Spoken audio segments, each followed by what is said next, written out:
思和來思都是花樣子，無私時光我對地。今日咧對我嚟講係非常重要嘅一日。成為密友，大愛總帶着愛，但做對好兄弟又如此相愛，旁人會說不該。喺咁多年入邊咧，去面對傳媒嘅問題啊，呢啲疑問啊，我一路都覺得性取向係一個好個人嘅一件事嚟嘅，冇必要去將呢個標籤去貼喺自己嘅身上。忘形時答案自有一面退開，心裏很享受，卻怕講出來。喺呢一個大都會入邊，仍然係存在好多歧視，仍然係存在好多偏見，好多好片面嘅睇法。喺嗰一刻，你會知道沉默已經唔再係一個選擇。兩眼即使移開轉開，心裏面也知這是愛。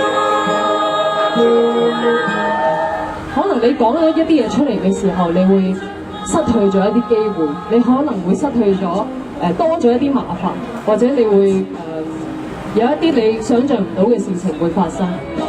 純情何時會讓這悲劇揭開？他真的很意外，想起消息以來，一起關注澎湃，聽我但係作為一個公眾人物，我會認為，如果我去講咗一啲嘢出嚟，而可以為呢一條爭取平權嘅道路換嚟一點嘅少少嘅力量，常在計算他有是誰可救我，人哪個接受這種愛？我覺得我有一個義務，有呢個責任，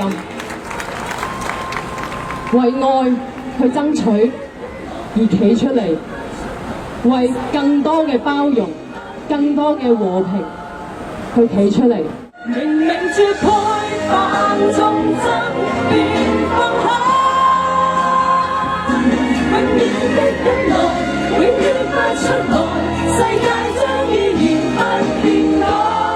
喺呢一度，我好想好驕傲咁樣同大家講一聲，我係同志。